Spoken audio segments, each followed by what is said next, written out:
Let's say me and you are going to have a drag race in 2 days. I've got a Lambo and you got a Ferrari, and the winner gets 100k. However, you have a friend who's really good at making cars faster. So he tells you, hey, come around my garage, I'll mess around with the engine and give your car 10% more power. Would you take that offer? Of course you would, because it means you have a higher chance of winning the race. Now, what does all this have to do with Amazon? Well, we know that Amazon ranks your books based on your conversion rate, which means they look at the amount of people that actually bought your book after clicking on it. So if you got 100 clicks and 10 sales, your conversion rate is 10%. If you got 50 clicks and 10 sales, the conversion rate is 20%. The higher your conversion rate, the higher your ranking, because the more sales you're making, the more money Amazon makes. Well, what if there was a way to increase your conversion rate by 10%? Would you do it? Of course you would. Not only would you rank higher, but you would make more sales, which means you make more money. Well, that 10% increase actually exists, and it's something you can implement right now. Well, as soon as you finish this video, and that's creating high converting A+ content. A+ content are custom images, graphics, and text that show up under your book's description. It gives you more space to show Amazon shoppers exactly what your book is about. Now, Amazon claims that A+ content increases conversion rate by 3 to 10%, but I've seen it go way higher than that. Now notice, I didn't just say make A+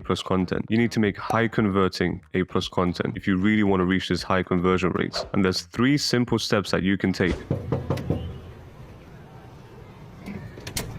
If your A+ content can't capture a shopper's attention, then it's pointless. It only takes half a second to scroll past your A+ content. If it's not attention grabbing, people are not going to stop scrolling. You want to make it almost impossible for someone to not notice your A+ content. And the only way to do this is by having a really attractive design. It's not enough to just slap some random images and place some random text. You want to spend some time creating really high quality A+ content. The higher the quality of your A+ content, the higher the perceived value of your book. Now, if your A+ content is super professional, then the shoppers subconsciously assume that your book is too. Now, the way I create really high quality A+ content is by following these 3 fundamental design principles. Number 1, your color palette. I like to extract the colors from the book cover and use them in my A+ content. This creates a consistent customer experience. For example, if we look at the 48 Laws of Power by Robert Greene, the cover uses 3 main colors, and each color has a percentage of space that it takes up. I would say red takes around 60%, blue takes up around 30%, and yellow takes up 10%. So when creating A+ content, you want the same colors to be used in the same amount. You want that to be mostly red with a little bit of blue and barely any yellow. Now, you'll notice that they also use white for the text, and the reason for this leads on to my second point, which is contrast. Contrast is the difference in color between the text and the background. The bigger the difference in color, the easier it is to read. In simple terms, if you have a bright background, you want dark colored text. If you have a dark background, you want light colored text. But it's not enough to just have high contrast with your text. You also need to have the correct hierarchy. Now, a good rule of thumb is that shoppers are more likely to read large, bold fonts and then make their way down to the smaller fonts. Knowing this, you can use hierarchy to guide your viewers' eyes down your design, control exactly what they read and when they read it. In general, I find that shoppers will read the large headlines first and completely skip over the smaller text. So make sure the most important points are in a large, bold font. With the 48 Laws of Power A+ content, they've used a large headline for social proof to help sell the book, and they use the descriptive headline in smaller font because it's less important. Now, once you have these 3 design fundamentals implemented in your A+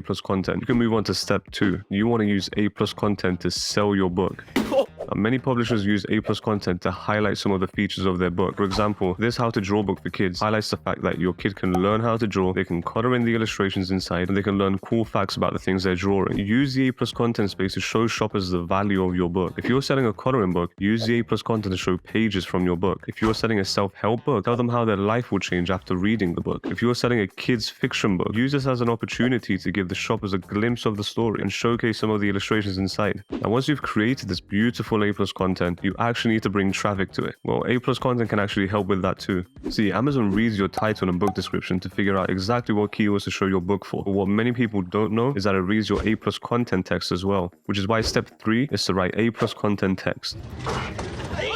You want to write a small description about your book in your A+ content while strategically sprinkling in some keywords that customers are searching for. Amazon will pick up on these keywords and start showing your book in more places related to that keyword. This is going to help bring in more traffic to your book organically. Just make sure not to overstuff your A+ content with random keywords. Now, that concludes the 3 steps to making high converting A+ content. But before you go, I've got a bonus tip for you, and that's to add a carousel. Adding a carousel can give your shoppers the option to scroll through other books that you've published. If you have multiple books in the same brand or niche, having a carousel carousel will build up your credibility and make the shopper trust you even more. If you were to buy a how to draw book for kids, would you trust the author with 1 book or the author with 7 books? Subconsciously, we assume that the author with 7 books is more trustworthy. If the books weren't good, then why would there be 7 of them? Now, another great reason to add a carousel is to retain your customer. If you have a book with no carousel, the only option for the shopper is to either buy your book or click on a competitor's listing. With a carousel, their options is to buy your book, click on a competitor, or browse through your other books that they might like. You have a higher chance of getting a sale from the customer, even if they don't want to buy the book they initially clicked on. So to quickly recap, you want to create A+ content using fundamental design elements such as the correct color palette, hierarchy, and contrast. You also want to include features of your book, and you want to write text to help the algorithm index your book for more keywords. If you have a brand with multiple books, then you have the option of adding a carousel to build credibility and retain your customers. Now go out there and start making some A+ content.